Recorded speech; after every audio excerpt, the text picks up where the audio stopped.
Today, guys, I want to take a look at this item that I bought recently from Harbor Freight. It's the Daytona 2-ton crossbeam, number CB200, with a 4,000-pound maximum lifting capacity. It adjusts from 28 to 37 inches wide, has a 4 3/4 by 4 3/4 lifting plates that adjust for additional lift height. Heavy-duty welded steel construction. Includes 9 1/4 inch safety chain.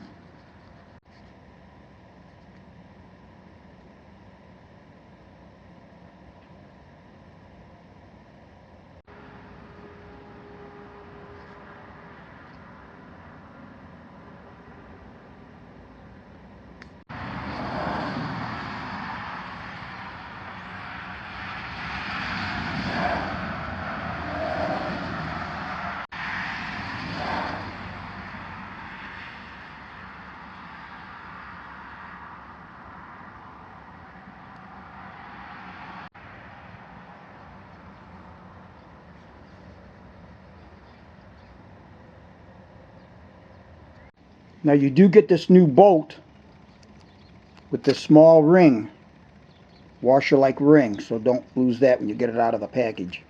This will be separate.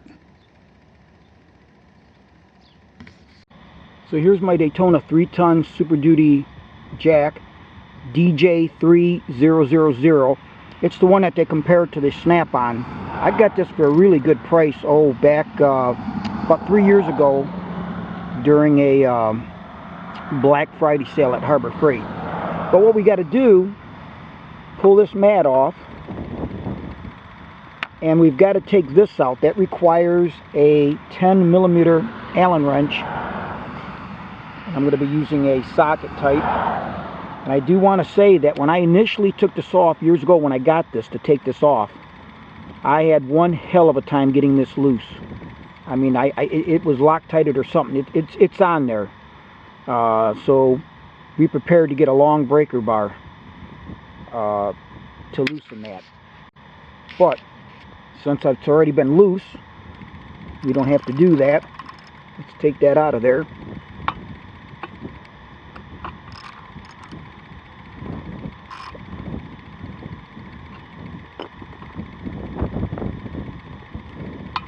Still a little snug.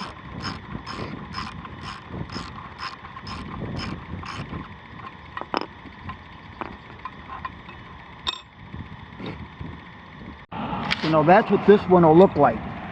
The other one's extended because it's got to go through that beam.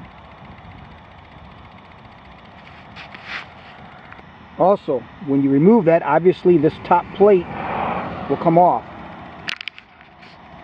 Now we don't want to lose this, so what I've done is I put that nut in there, put the rubber back on, and I'm going to put this in my tool cart so that I don't lose these. Now let's take a look at this upside down before we put it on. You'll notice that it's got this block welded on here. So that's going to take into account lifting it up off of this plate so that it misses these side rails. Here we see underneath how the sliding beam, they're held on, well, they're maintained from slipping too far off by the use of this chain. Like you see here, piece of styrofoam. So that maintains that the chain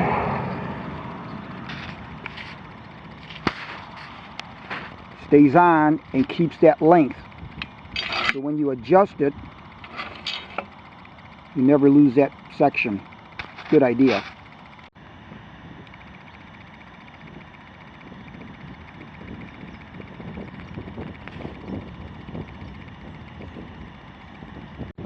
Also note that this undercut here will allow this to fit in too. Here you see that I've just set it in place, but have not yet anchored it.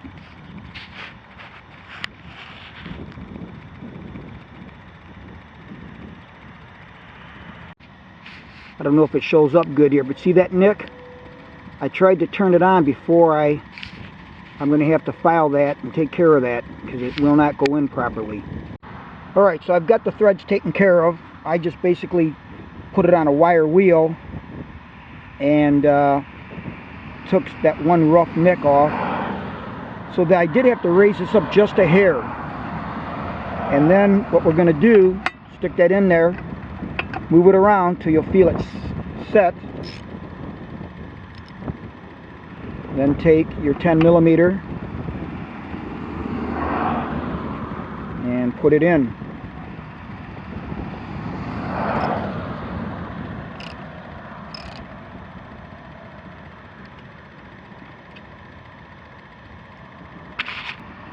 Now I did not use initially here the small spacer ring, and if we take a look here, I can push this up and down.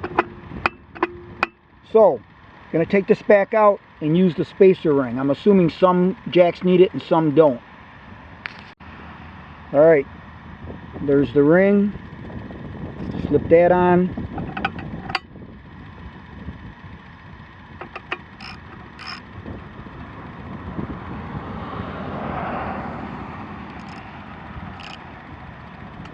And let's see what that looks like.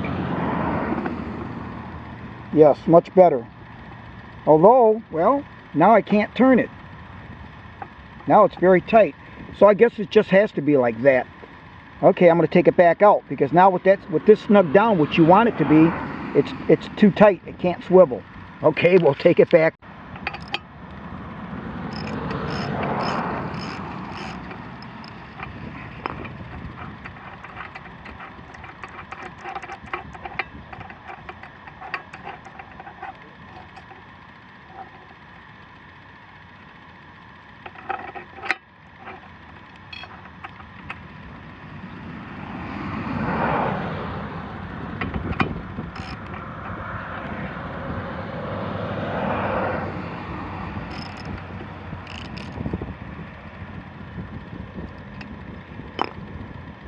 Okay, so we're going to call that good.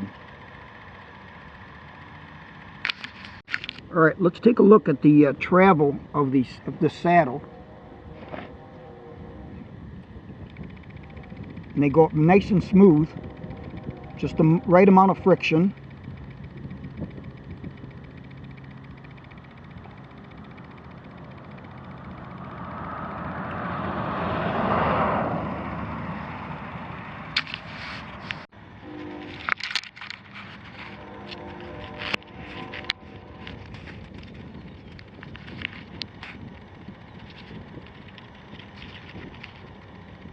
So you can see where that does hit a little bit on the side of the frame. That's why I had to lift it up just a bit, about an inch, just to get it so where it would come off that rail so I could put that nut in.